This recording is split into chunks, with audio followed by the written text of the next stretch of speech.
दिन रात लगे रहने वाले ऐसे हमारे लोकप्रिय प्रत्याशी श्री विपुल दुबे जी, जोरदार तालियों से इनका स्वागत किया जाए।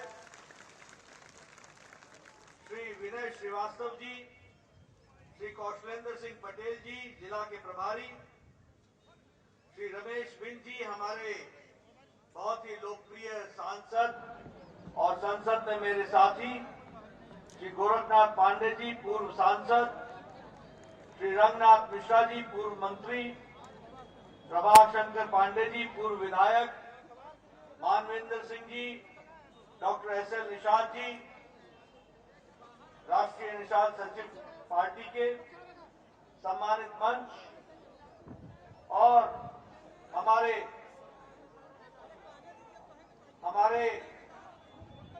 बहुत ही प्रिय ज्ञानपुर क्षेत्र के सभी वरिष्ठ सज्जन वृंद, माताएं, बहनें, बुजुर्गों, नौजवान साथियों और मीडिया के मेरे साथी, प्रिंट मीडिया, इलेक्ट्रॉनिक मीडिया के साथ, सबसे पहले तो मैं बाबा हरिहर नाथ की इस पावन धरती को नमन करता हूं। साथ ही साथ हमारे स्वतंत्रता सेनानी शहीद झूरी सिंह जी को, पंडित श्री राम दुबे जी को याद करते हुए इस वीर भूमि को भी मैं नमन करता हूं और आशीर्वाद देता हूं। मित्रों, मेरे से पहले वक्ताओं में विशेष करके रमेश बिन जी ने और हमारे रवि किशन जी ने और विपुल दुबे जी ने आपसे बहुत सी बातें की होंगी और आपको चुनाव की दृष्टि से सारी बातों को आपके सामने रखा होगा, ऐसा मेरा विश्वास है। कुछ मिनटों में मैं अपनी बात रखूंगा। चुनाव का अंतिम दिन है प्रचार का और आप सब लोगों को अपने अपने गांव भी जाना है। इतनी धूप में, इतनी गर्मी में आप सब लोग इतनी बड़ी संख्या में यहां पर उपस्थित हुए हैं, यह बताता है कि आपने विपुल जी को आशीर्वाद देने का मन बना लिया है। यह मैं दावे के साथ कहूं। मित्रों, इस चुनाव में एक बात आपके ध्यान में मैं लाना चाहता हूं। सभी राजनीतिक दल और राजनेता अपने अपने तरीके से चुनाव की बात करते हैं, लेकिन भारतीय जनता पार्टी को छोड़कर और भारतीय जनता पार्टी के प्रत्याशियों को छोड़कर बाकी सभी लोग आपके सामने भाषण देते हुए ये कहा करते हैं कि मैं ये करूंगा, मैं ये करूंगा, आपका ये आशीर्वाद चाहिए, मैं ऐसे तस्वीर बदलूंगा, मैं इलाके की इस प्रकार से सेवा करूंगा। लेकिन आपने जब बीजेपी के कार्यकर्ताओं को सुना होगा, फिर चाहे रमेश बिंद हो, चाहे कौशलेंद्र हो, चाहे रवि किशन हो, चाहे विपुल दुबे हो, एनडीए के कार्यकर्ता जब भी मंच पर खड़ा होकर बोलता है तो वो हमेशा कहता है कि मैंने ये कहा था, ये मैंने किया है और अब जो हम कहेंगे वो करेंगे। ये ताकत किसी और में नहीं है, ये भारतीय जनता पार्टी में है, जो छाती ठोक के बोल सकती है कि हम अपना रिपोर्ट कार्ड लेकर के जनता के सामने जाने की ताकत रखते हैं। कोई पार्टी नहीं कर सकती। समाजवादी पार्टी का एक नेता से बुलवा लीजिए, मैं पिछले 1.5 महीने से अखिलेश जी को बोल रहा हूं, आप बताओ कि आपने क्या काम किया, क्या दिया है लोगों को, क्या दिया है उत्तर प्रदेश की जनता को। कोई उत्तर नहीं आ रहा। उत्तर आएगा भी कैसे? अगर तमंचे की फैक्ट्री खुलवाना और कट्टे की फैक्ट्री खुलवाना और गुंडा पैदा करना यही इनका काम है, तो जनता को ये क्या देंगे, इस बात को हमको पूछना चाहिए और उनसे जानकारी हासिल करनी चाहिए। कोई काम नहीं किया।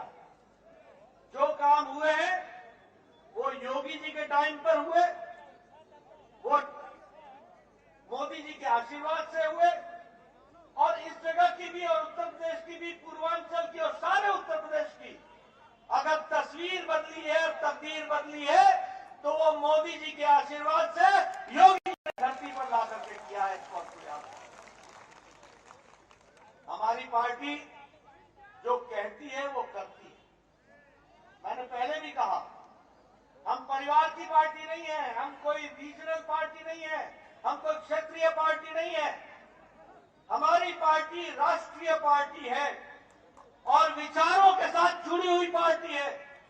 अगर आपने रमेश बिंद को वोट दिया, अगर आपने रवि किशन को वोट दिया, तो इन दोनों ने मिलकर के मोदी जी का साथ देकर के 6 अगस्त 2019 को धारा 370 को धाराशाही करके जम्मू कश्मीर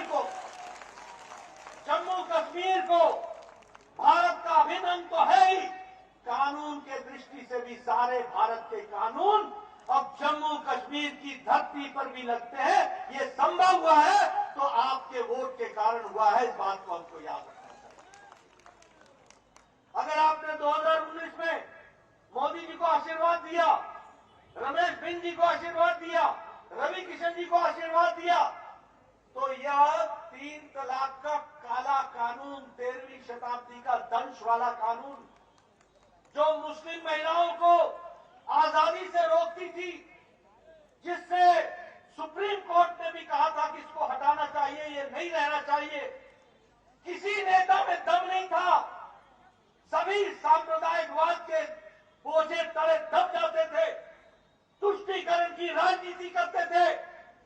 ये नरेंद्र मोदी जी थे जिनकी इच्छा शक्ति थी, जिन्होंने कहा कि हम मुस्लिम बहनों को 3 तलाक से आजाद कराएंगे।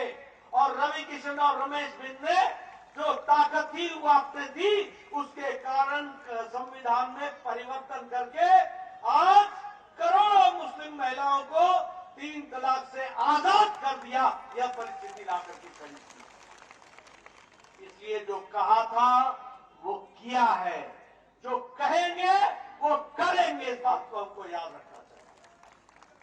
मित्रों, ये सबका साथ, सबका विकास, सबका विश्वास, सबको साथ लेकर के चलने की ताकत है। आपको जानकर के हैरानी होगी कि 3 तलाक अफगानिस्तान में नहीं है जो मुस्लिम देश है, पाकिस्तान में नहीं है जो मुस्लिम देश है, बांग्लादेश में नहीं है जो मुस्लिम देश है, सीरिया में नहीं है, ईरान में नहीं है, इराक में नहीं है, ये सब मुस्लिम देश है। लेकिन हमारे भारत में 13वीं शताब्दी का काला कानून चल रहा था। और आपको जानकर के खुशी होगी कि पिछले 3 सालों में 3 तलाक की घटनाएं मुस्लिम समुदाय में 80% घट गई है। ये बात भी ध्यान में रखना चाहिए। और मुस्लिम महिलाओं को आजादी मिली। हमारी पार्टी ये सिर्फ विपुल दुबे को पहुंचाने का विधानसभा में मकसद नहीं है। विपुल दुबे एक माध्यम है। आप भरी थाली में भोजन के साथ आप बटन दबाएंगे, विपुल दुबे को जिताएंगे और ये योगी जी के हाथ मजबूत करेगा और मोदी जी के काम पर मोहर लगाएगा। इस बात को हमको समझना चाहिए। हमारी पार्टी गांव, गरीब, वंचित, पीड़ित, शोषित, दलित समाज के अंतिम पायदान पर खड़ा व्यक्ति, हमारी माताएं बहनें, हमारे नौजवान साथी, हमारे किसान भाई, इनको मुख्य धारा में लाने का काम कोई करती है तो वो भारतीय जनता पार्टी एनडीए करती है, निषाद पार्टी करती है। जब हम कहते हैं कि थाली भरी हुई है तो ये भी ध्यान में रखना चाहिए। यही निषाद पार्टी को बताइए, समाजवादी ने इसका दुरुपयोग किया था कि नहीं किया था? किया था कि नहीं किया था? धोखा दिया था कि नहीं दिया था? ये थाली को भरने का काम, भरी थाली, सब्जी से, भोजन से, रोटी से, चावल से, भात से, ये करने का काम किया तो मोदी जी की एनडीए की सरकार ने किया है। ये भी हमको याद रखना चाहिए। आज मुख्य धारा में निषाद पार्टी को शामिल करते हुए, राजा सुहेल देव जी की बात को संभालते हुए, निषाद राजा जी की बात को संभालते हुए आज मुख्य धारा में लाने का काम संकल्प के साथ कोई कर रहा है तो वो भारतीय जनता पार्टी कर रही है। इस बात को हमको समझना चाहिए। और इसीलिए मैं जब गांव गरीब बोलता हूं, आप बताइए, ये जनधन खाता, अब मोदी जी ने जब जनधन खाता कहा था, लोगों ने मजाक बनाया, ये चांदी के चम्मच के साथ पैदा हुए अखिलेश जी और राहुल जी, जिनको गरीबी मालूम नहीं है, इन्होंने मोदी जी की बात का मजाक उड़ाया। इनको मालूम ही नहीं था कि 130 करोड़ की जनता में 2.25 करोड़ लोग ही हैं जो बैंक का फायदा लेते हैं। कारण क्या था कि गरीब तो बैंक में जा ही नहीं सकता था, क्योंकि उसके जेब में पैसा ही नहीं था कि वो उसका लाभ उठा सके। उसको गारंटर नहीं मिलता था, गारंटी देने वाला। मोदी जी ने कहा, बिना पैसे के खाता हम खुलवाएंगे और तुम्हारा गारंटर नरेंद्र मोदी होगा, पैसा देने के लिए होगा, पैसा लेने के लिए नहीं। फर्क क्या आया? फर्क यह आया कि आज प्रधानमंत्री आवास योजना का पैसा, प्रधानमंत्री किसान सम्मान निधि का पैसा, बाकी सरकारी पैसे ये गरीब के खाते में सीधे जा रहे हैं और कोई दिवालिया बीच में नहीं है, कोई दलाल बीच में नहीं है। ये हमको समझना चाहिए। कोरोना के दौरान 20 करोड़ बहनों के खाते में 500 रुपए पहुंचाया। प्रधानमंत्री आवास योजना में 2.5 करोड़ लोगों को पूरे का पूरा पैसा प्रधानमंत्री आवास योजना में पहुंचाया। महिलाओं का सशक्तिकरण किया। जब मकान बना उसमें रसोई घर अलग, गैस का चूल्हा अलग, शौचालय अलग, रहने के लिए मकान अलग, और घर का मालिक नहीं होगा, मालकिन होगी। महिला सशक्तिकरण किया, ये भी याद करना चाहिए। उसी तरीके से प्रधानमंत्री किसान सम्मान निधि। आज बहुत लोग किसान नेता बोलते हैं, अपने से ही अपनी तबली बजाते हैं कि ये है किसान नेता। ये कांग्रेस पार्टी 10 साल बाद बोलती थी कि मैं तुम्हारा कर्जा माफ करूंगा। न मध्य प्रदेश में किया, न राजस्थान में किया, कोई कर्जा माफ नहीं किया। झूठ बोला, लोगों को गुमराह किया। और कितना कर्जा होता था? 57,000 करोड़ रुपए। कितने में? 10 साल बाद। और मोदी जी ने 10 करोड़ 50 लाख किसानों के खाते में हर 3 महीना पर 2,000 पहुंचाया है कि नहीं पहुंचाया है? पहुंचाया कि नहीं पहुंचाया है? 2.25 लाख करोड़ रुपए भेज करके 10 किस्तों में 2,000 रुपए हर 3 महीने पर पहुंचाया है, और उसके साथ विकास की योजना को जोड़ा है। इसलिए, और अगर मैं बात करूं आवास योजना की, तो आवास योजना में अगर देश में 2.5 करोड़ घर बने हैं, तो मुझे खुशी है कि ज्ञानपुर में भी 20,000 घर बने हैं 5 सालों के अंदर। ये याद करना चाहिए, 20,000 घर बने और विकास की एक नई कहानी को आगे बढ़ाया है। एक दृष्टि से इसी को आगे बढ़ाने का काम किया। आयुष्मान भारत, मुझे मोदी जी ने स्वास्थ्य मंत्री बनाया था। मैं गौरव के साथ कह सकता हूं, आप बताइए, आज से 7 साल 8 साल पहले अगर किसी के गरीब के घर में कैंसर हो जाए तो उसकी जमीन बिक जाती थी कि नहीं बिकती थी? घर बिकता था कि नहीं बिकता था? और ये रवि किशन और रमेश बिंद ये प्रधानमंत्री के पास जाते थे कि इसका ऑपरेशन होना है, 1 लाख दे दीजिए, 1.5 लाख दे दीजिए। आज मोदी जी ने 130 करोड़ की जनता में 50 करोड़ की जनता को, लगभग 40% की आबादी को 5 लाख रुपए का हर साल गंभीर बीमारी के इलाज के लिए पैसा देने का व्यवस्था की। आपको जानकर खुशी होगी कि 50 करोड़ लोग अब मोदी जी का आयुष्मान भारत का गोल्डन कार्ड पॉकेट में लेकर के चलते हैं और इलाज के लिए 5 लाख रुपए की व्यवस्था। और कौन लोग हैं ये गरीब लोग हैं, जाति के आधार पर नहीं है, काम के आधार पर है। 5 तरीके के लोग हैं, रिक्शा वाला, ठेला वाला, रेहड़ी वाला, फेड़ी वाला, सब्जी वाला, हमारे गरीब जो कूड़ेदान से प्लास्टिक उठाता है वो, बाल काटने वाला, हमारे लिफ्टमैन, हमारा वेटर, हमारा बेरा जो बर्तन उठाता है, ऐसे गरीब आदमियों को बाय प्रोफेशन काम जो करता है उसके माध्यम से ऐसे 50 करोड़ लोगों को 5 लाख रुपए का मोदी जी ने दुनिया का सबसे बड़ा गंभीर बीमारी से लड़ने के इलाज की व्यवस्था की है। ये याद रखना चाहिए। तरीके से मित्रों, हम अगर स्वच्छ भारत की बात करें, ये जो हम इज्जत घर बना रहे हैं, कितने घर बने हैं? 11 करोड़ घर। इसका मतलब आजादी के 70 साल बाद मोदी जी का लोगों ने इंतजार किया और 130 करोड़ की जनता में 11 करोड़ घर ऐसे थे। 11 करोड़ घर का मतलब कम से कम एक घर में अगर 2 आदमी भी हो तो 22 करोड़ लोग अपने दैनिक नित्य कर्म के लिए खेतों में जाया करते थे। उनको इज्जत की जिंदगी देने का काम किया और महिलाओं को इज्जत देने का काम किया तो नरेंद्र मोदी जी ने किया, इज्जत घर बना करके। ये भी हमको याद रखना चाहिए, ये भी हमको समझना चाहिए। गरीब कल्याण अन्न योजना, पिछली 100 साल पहले जब महामारी आई थी तो बीमारी से ज्यादा लोग भूखमरी से मर गए, 100 साल पहले।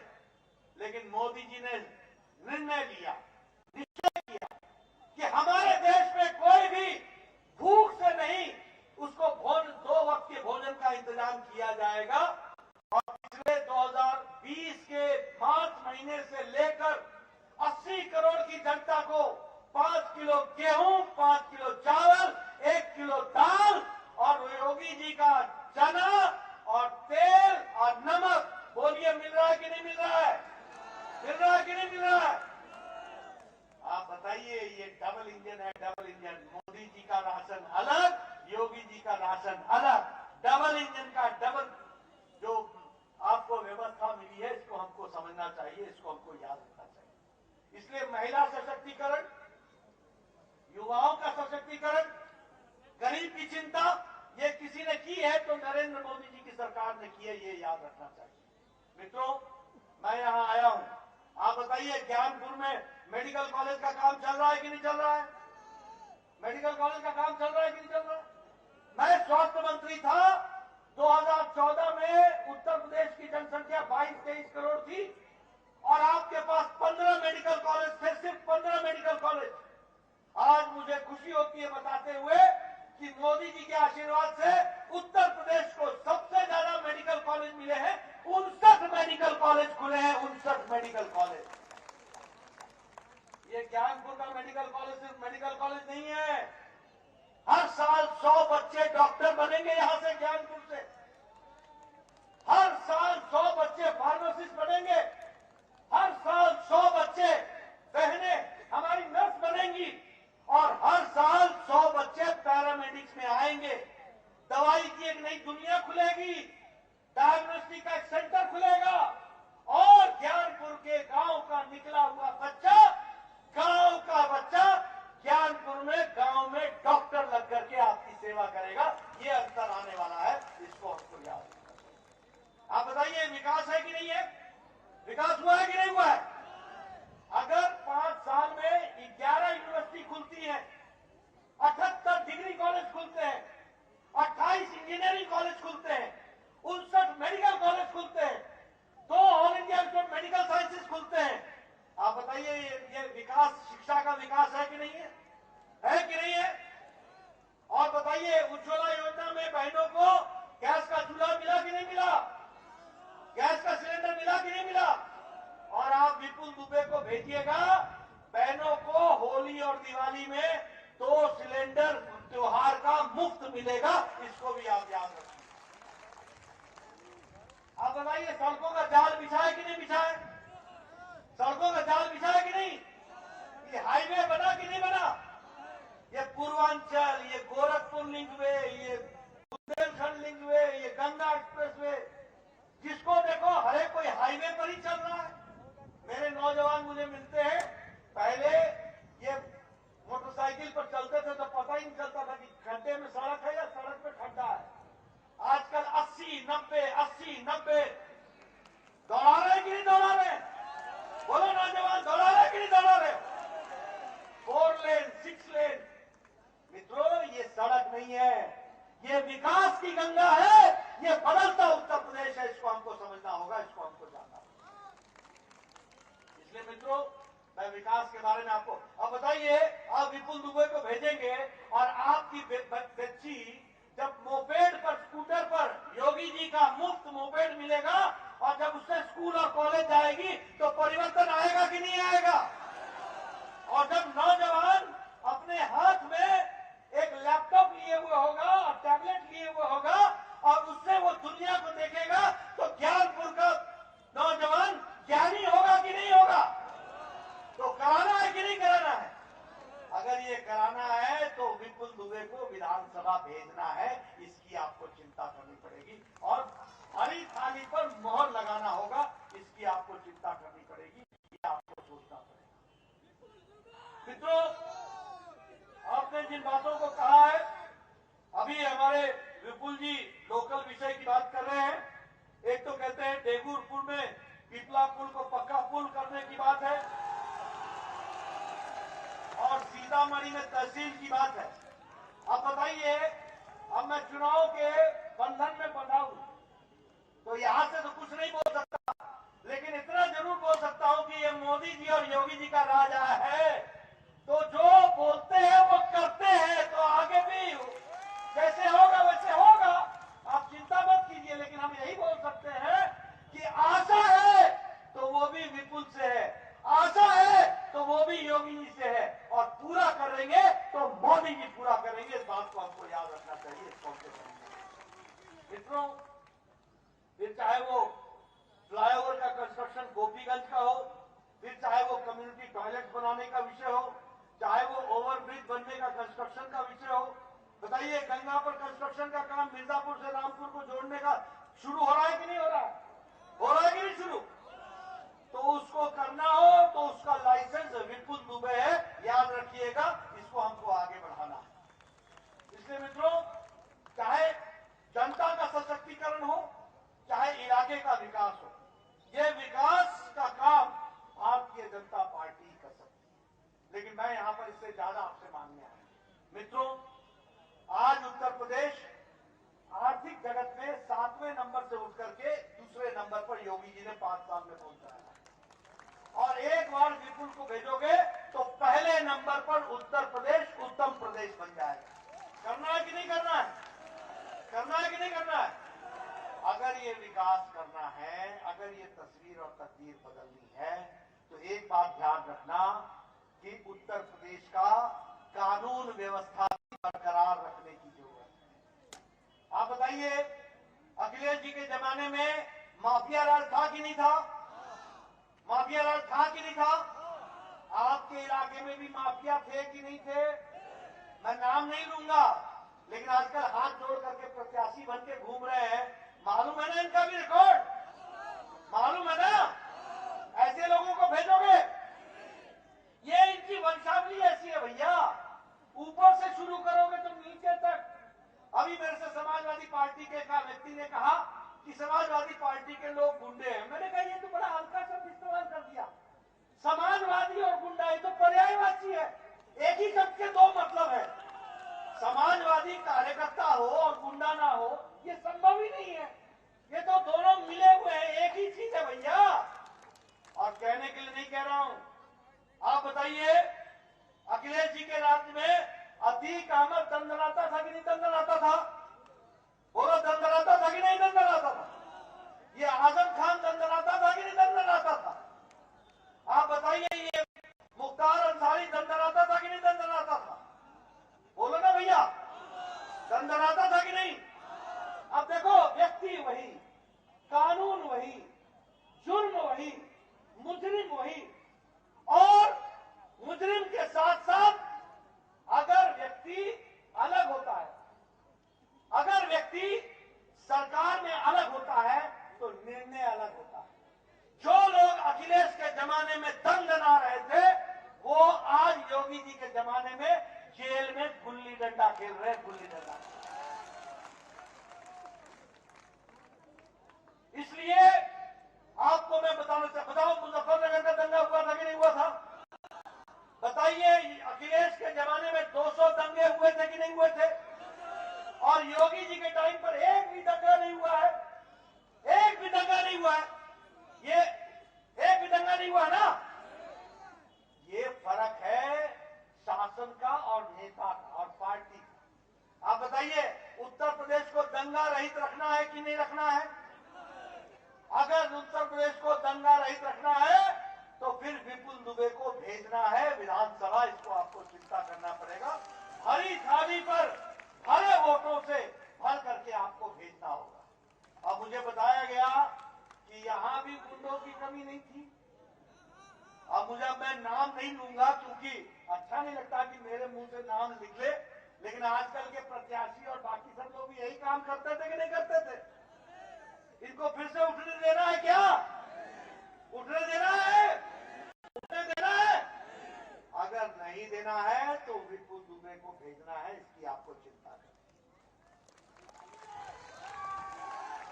मुजफ्फरनगर में 5,000 लोगों ने पलायन किया।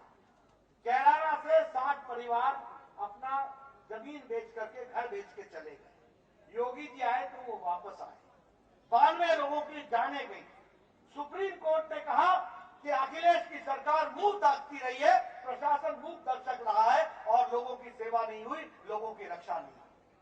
मैं आपके सामने ये आज में एक तरीके से चुनाव की अंतिम सभा मेरी है। मैं आज 20 दिनों से अखिलेश जी से पूछ रहा हूं और यहाँ मेरे मीडिया के साथी हैं। मैं चाहूंगा कि मेरा उत्तर अखिलेश जी मीडिया के माध्यम से दें। जब भी आपको मिले आप उनसे प्रश्न पूछ लीजिएगा। ये लोग किस तरीके के हैं ये मैं आपको जानकारी देना चाहता हूं। तारीख है 21 मई 2007। गोलघर गोरखपुर, जहां से हमारे रवि किशन आते हैं, गोलघर गोरखपुर में एक साथ 3 बम फटे थे। एक बम फटा था बलदेव प्लाजा में, एक बम फटा था गणेश चौराहा पर और एक बम फटा था जलकल बिल्डिंग में। 15 लोग मारे गए थे और 50 लोग घायल हुए। उसमें 2 लोग पकड़े गए थे। एक था हरकत उल जिहाद उल इस्लामी का सदस्य और दूसरा था इंडियन मुजाहिदीन का सदस्य। एक का नाम था हाकिम तारिक कासमी और दूसरे का नाम था खालिद मुजाहिद। एक जौनपुर का रहने वाला था, एक आजमगढ़ का रहने वाला था। मेरी बात नोट कर लेना। मैं आपके सामने बता रहा हूं 22 मई 2007 को गोलघर पे बम कांड हुआ। जब पकड़े गए तो उन्होंने बताया कि हम लोगों ने बनारस के दशाश्वमेध घाट में भी बम ब्लास्ट हम ही ने किया था। उन्होंने बताया कि वाराणसी के संकट मोचन में भी बम ब्लास्ट हम ही ने किया था। उन्होंने बताया कि कचहरी बम कांड जो अयोध्या में, लखनऊ में और हमारे लखनऊ और वाराणसी में 3 जगह पर एक साथ बम ब्लास्ट हुआ था, वो भी उन्होंने ही किया था। उन्होंने बताया कि संकट मोचन में भी हमने ही बम ब्लास्ट किया था। उन्होंने बताया कि दिल्ली में जहांगीरपुरी, गोविंदपुरी और सरोजनी नगर और पहाड़गंज में भी बम कांड उन्होंने ही किया था। उन्होंने बताया कि श्रमजीवी एक्सप्रेस में भी बम कांड उन्होंने ही किया था। उन्होंने बताया कि मुंबई का बम ब्लास्ट भी उन्होंने किया था। कुल मिलाकर के 2500 लोग मारे गए थे और 2000 घायल हुए थे। और पत्रकार बंधुओं, तारीख नोट कर लेना, 26 अप्रैल 2012 को बतौर मुख्यमंत्री अखिलेश जी ने तारिक कासमी को और खालिद मुजाहिद को इनके खिलाफ मुकदमा वापस लिया। आतंकवादियों का मुकदमा वापस लिया और इलाहाबाद हाईकोर्ट ने कहा यह मुकदमा तुम वापस नहीं ले सकते हो, इस पर केस चलेगा। केस चला। गोरखपुर के स्पेशल कोर्ट ने 4 जिंदगियों तक आजीवन कारावास की सजा सुनाई। 4 जिंदगी, जिसको अखिलेश जी ने छोड़ने की सिफारिश की। मैं एक घटना और आपको बोलकर की बात समाप्त करूंगा। तारीख है, नोट कर लेना मेरे पत्रकार भाइयों, 31 दिसंबर 2007 और 1 जनवरी 2008 की सुबह उत्तर प्रदेश के रामपुर के सीआरपीएफ के कैंप पर AK-56 राइफल के साथ सीआरपीएफ के कैंप में आतंकवादियों ने हमला किया। हमले में 7 जवान मारे गए। 7 जवान, 7 परिवार बेचारे अनाथ हो गए, बहनें विधवा हो गई, माताओं के कोख सूनी हो गई, कोई पूछने वाला नहीं। यूपी के स्पेशल टास्क फोर्स ने और एनआईए ने एक व्यक्ति को पकड़ा जिसका नाम था शहाबुद्दीन, वो बिहार का रहने वाला था। जब पकड़ा गया तो पता चला कि ये लश्कर-ए-तौयबा का कमांडर इन चीफ है भारत का।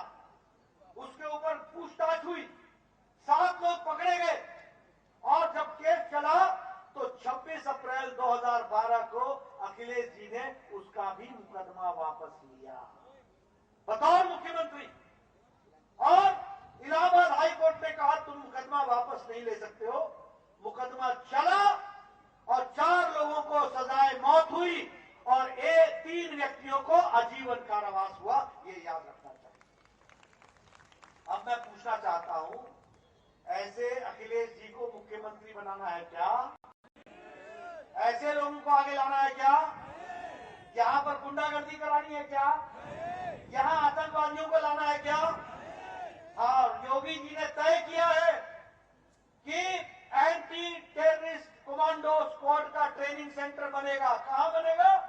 देवबंद में बनेगा, कानपुर में बनेगा, बहराइच में बनेगा, आजमगढ़ में बनेगा, जौनपुर में बनेगा और गोरखपुर में बनेगा, ताकि आतंकवादी सर न उठा सके, गुंडे सर न उठा सके। इसकी चिंता की जाएगी। इस बात को याद रखना। आप बताइए, ये रवि किशन जी बैठे हैं, रमेश बिन जी बैठे हैं, संविधान की शपथ लेते हैं संसद से। और हम लोग, कोई मंत्री बनता है, मुख्यमंत्री बनता है तो शपथ लेता है। मैं ईश्वर की शपथ लेता हूं कि मैं संविधान की रक्षा करूंगा, संविधान को अक्षुण्ण रखूंगा। अखिलेश जी क्या शपथ लेंगे या क्या शपथ लेते थे? वैसे तो इनको शपथ लेने का मौका ही आप लोगों ने नहीं देना है, लेकिन ये लेते तो क्या लेते? मैं ईश्वर की शपथ लेता हूं कि मैं आतंकवादियों की रक्षा करूंगा, मैं आतंकवादियों को अक्षुण्ण रखूंगा, मैं उनकी सेहत का ख्याल रखूंगा और समय आने पर अपने घर में बुला के बिरयानी खिलाऊंगा।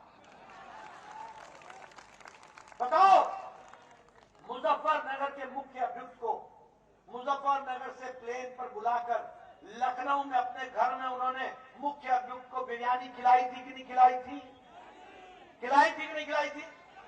और मैं 1.5 महीने से बोल रहा हूं, अखिलेश जी मेरी एक भी बात को काट के दिखाओ, तुम जवाब नहीं देते। मित्रों, अखिलेश जी को मैं बोलना चाहता हूं, पतली गली से अब उत्तर प्रदेश की जनता जाने नहीं देगी। जवाब देना पड़ेगा उत्तर प्रदेश की जनता को। बताना पड़ेगा कि क्यों माताओं की कोख सूनी हुई, बताना पड़ेगा क्यों बहनें विधवा हुई, बताना पड़ेगा कि क्यों आपके संबंध आतंकवादियों के साथ हैं। अभी अहमदाबाद का फैसला आया बम कांड का, 38 लोगों को सजाए मौत हुई है। एक का नाम है सैफुद्दीन सैफ, उसके पिता का नाम है सादाब अहमद मिर्जा, नहीं सादाब अहमद मिस्टर। अखिलेश जी के साथ उनकी गले मिलते तस्वीर है।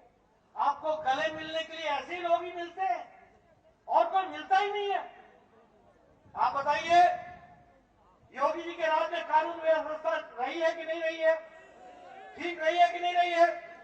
माताएं बहनें सुरक्षित है कि नहीं है? आतंकवादी बाहर है कि नहीं है? आतंकवादी उत्तर प्रदेश से बाहर है कि नहीं है? बाकी जेल में है कि नहीं है? माफिया राज समाप्त है कि नहीं है?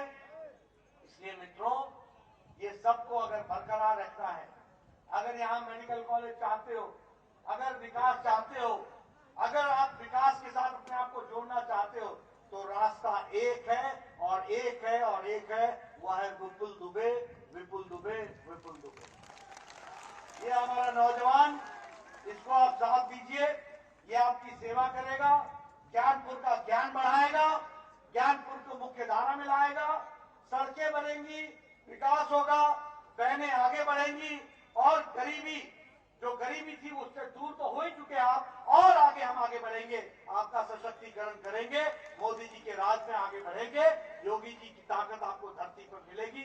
आपने मेरी बात सुनी, आपका बहुत बहुत धन्यवाद। जय भारत, जय उत्तर प्रदेश। भारत माता की